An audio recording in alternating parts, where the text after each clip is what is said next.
നമസ്കാരം, ഞാൻ Biji Varghese, accounts officer, EPFO മേഖലാ കാര്യാലയം, തിരുവനന്തപുരം.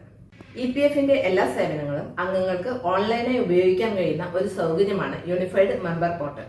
ഈ പോർട്ടലിൽ ലഭ്യമായ സേവനങ്ങളെ കുറിച്ചാണ് ഈ വീഡിയോയിൽ ഞാൻ നിങ്ങളോട് പറയുവാൻ ഉദ്ദേശിക്കുന്നത്. നമുക്ക് ആ പോർട്ടലിൽ എന്തെല്ലാം സൗകര്യങ്ങൾ ഉണ്ടെന്ന് നോക്കാം. ആദ്യമായി EPFയുടെ വെബ്സൈറ്റായ www.epfindia.gov.in സന്ദർശിച്ച് അതിൽ സർവീസസ് ടാബിന് കീഴിലുള്ള ഫോർ എംപ്ലോയീസ് എന്ന ഓപ്ഷനിൽ ക്ലിക്ക് ചെയ്യുക. അതിനുശേഷം മെമ്പർ UAN ഓൺലൈൻ സർവീസസ് എന്ന ടാബിൽ ക്ലിക്ക് ചെയ്യുക. തുടർന്ന് നിങ്ങളുടെ UAN, പാസ്വേഡ്, ക്യാപ്ച എന്നിവ നൽകി മെമ്പർ പോർട്ടലിൽ ലോഗിൻ ചെയ്യുക.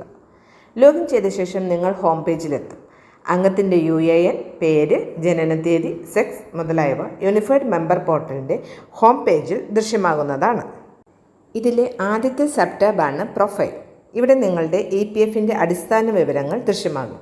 അതായത് UAN, പേര്, ജനനത്തീയതി, സെക്സ് മുതലായവ. നിങ്ങൾക്കിതിൽ എന്തെങ്കിലും വ്യത്യാസമുണ്ടെങ്കിൽ തിരുത്തുവാൻ സാധിക്കുന്നതാണ്. രണ്ടാമത്തെ ടാബ് അംഗത്തിൻ്റെ സേവന വിവരങ്ങളാണ്. അംഗം ജോലി ചെയ്തിട്ടുള്ള എല്ലാ സ്ഥാപനങ്ങളുടെയും വിശദാംശങ്ങളാണ് ഇതിലുള്ളത്. അംഗത്തിൻ്റെ PFID, സ്ഥാപനത്തിൻ്റെ പേര്, അതിൻ്റെ ID, PF പെൻഷൻ സ്കീമുകളിൽ ചേർന്നതും അതിൽ നിന്ന് വിടുതൽ ചെയ്തതുമായ തീയതികൾ മുതലായവ. മൂന്നാമത്തേത് UAN കാർഡാണ്. ഇവിടെ അംഗങ്ങൾക്ക് അവരുടെ UAN കാർഡ് കാണുവാനും അത് ഡൗൺലോഡ് ചെയ്യുവാനും സാധിക്കും. വ്യൂ ടാബിന് കീഴിലുള്ള അവസാനത്തെ സബ് ടാബ് പാസ്ബുക്കാണ്. നിങ്ങൾ ഇതിൽ ക്ലിക്ക് ചെയ്താലുടൻ നിങ്ങളെ പാസ്ബുക്ക് പോർട്ടലിലോട്ട് നയിക്കുന്നതാണ്. PF അക്കൗണ്ടിലെ നിങ്ങളുടെയും തൊഴിലുടമയുടെയും വിഹിതം നിങ്ങൾക്ക് ഇവിടെ കാണുവാൻ സാധിക്കും. ഇതുകൂടാതെ പെൻഷൻ ഫണ്ടിലേക്കുള്ള വിഹിതവും നിങ്ങൾക്ക് ഇവിടെ കാണുവാൻ സാധിക്കുന്നതാണ്. ഇനി നമുക്ക് മാനേജ് ടാബിന് കീഴിൽ എന്തെല്ലാം സേവനങ്ങളാണ് നൽകിയിരിക്കുന്നത് എന്ന് നോക്കാം. ആദ്യത്തേത് ജോയിന്റ് ഡിക്ലറേഷനാണ്. ഈ വിഭാഗത്തിൽ അംഗങ്ങൾക്ക് പേര്, ജനനത്തീയതി തുടങ്ങിയ അടിസ്ഥാന വിവരങ്ങളിൽ മാറ്റങ്ങൾ വരുത്തുന്നതിന് അപേക്ഷിക്കാവുന്നതാണ്. രണ്ടാമത്തേത് കോൺടാക്ട് ഡീറ്റെയിൽസ് ആണ്. ഇവിടെ അംഗങ്ങൾക്ക് തങ്ങളുടെ മൊബൈൽ നമ്പർ, ഇമെയിൽ ID എന്നിവയിൽ OTP വഴി മാറ്റങ്ങൾ വരുത്തുവാൻ പറ്റും. തൻ്റെ ആധാറുമായി ബന്ധിപ്പിച്ചിട്ടുള്ള മൊബൈൽ നമ്പർ മാത്രമേ നൽകാവൂ എന്ന് അംഗം പ്രത്യേകം ഇവിടെ ശ്രദ്ധിക്കേണ്ടതാണ്. മൂന്നാമത്തെ സേവനം KYCയുമായി ബന്ധപ്പെട്ടതാണ്.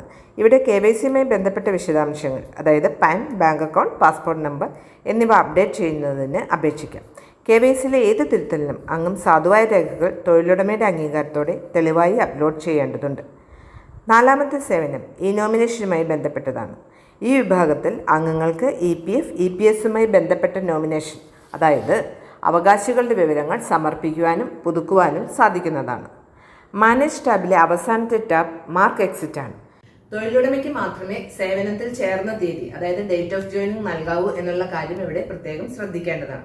അതുപോലെ തന്നെ തൊഴിലുടമ തന്നെയാണ് ഡേറ്റ് ഓഫ് എക്സിറ്റ്, അതായത് സേവനത്തിൽ നിന്ന് പിരിഞ്ഞു പോകുന്ന തീയതിയും രേഖപ്പെടുത്തേണ്ടത്. എന്നാൽ ഒരു തൊഴിലുടമ തന്റെ ഡേറ്റ് ഓഫ് എക്സിറ്റ് രേഖപ്പെടുത്തിയിട്ടില്ല എന്നുണ്ടെങ്കിൽ 60 ദിവസത്തെ കാലയളവിന് ശേഷം, അതായത് സേവനത്തിൽ നിന്നും പിരിഞ്ഞു പോകുന്ന 60 ദിവസത്തെ കാലയളവിന് ശേഷം എംപ്ലോയിക്ക് സ്വയമേ തന്റെ ഡേറ്റ് ഓഫ് എക്സിറ്റ് അപ്ലോഡ് ചെയ്യാൻ സാധിക്കുന്നതാണ്. മെമ്പർ പോർട്ടലിൽ മൂന്നാമത്തെ ടാബാണ് അക്കൗണ്ട്.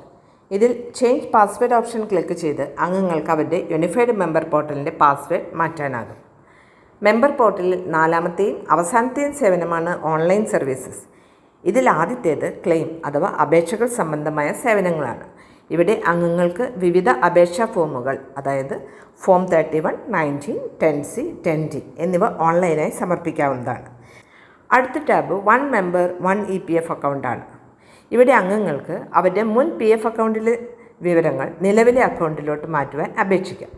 മാറ്റത്തിന് അപേക്ഷിക്കുന്നതിന് മുമ്പ് അംഗം തൻ്റെ KYC അപ്ഡേറ്റ് ചെയ്തിട്ടുണ്ടെന്ന് ഉറപ്പുവരുത്തണം. മൂന്നാമത്തെ സേവനം ട്രാക്ക് ക്ലെയിം സ്റ്റാറ്റസ് ആണ്. ഇതിൽ അംഗങ്ങൾക്ക് അവരുടെ EPF ക്ലെയിമിൻ്റെ നിലവിലെ സ്ഥിതി അറിയുവാൻ സാധിക്കും. നാലാമത്തെ സേവനത്തിൽ അംഗങ്ങൾക്ക് അനക്ഷർ K ഡൗൺലോഡ് ചെയ്യാം. ഒരംഗം തൻ്റെ പഴയ PF അക്കൗണ്ട് പുതിയ PF അക്കൗണ്ടിലോട്ട് ലയിപ്പിക്കുമ്പോൾ നൽകുന്ന രേഖയാണ് അനക്ഷർ K. ഇതിൽ തൻ്റെ പഴയ PF അക്കൗണ്ടിലെ വിശദാംശങ്ങളെല്ലാം അടങ്ങിയിരിക്കുന്നു.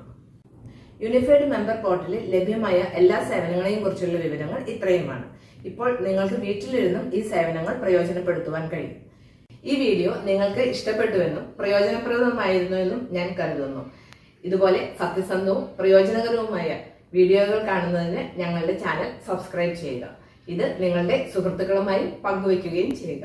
ഇത്രയും പറഞ്ഞുകൊണ്ട് ഞാൻ നിർത്തുന്നു. നന്ദി, നമസ്കാരം.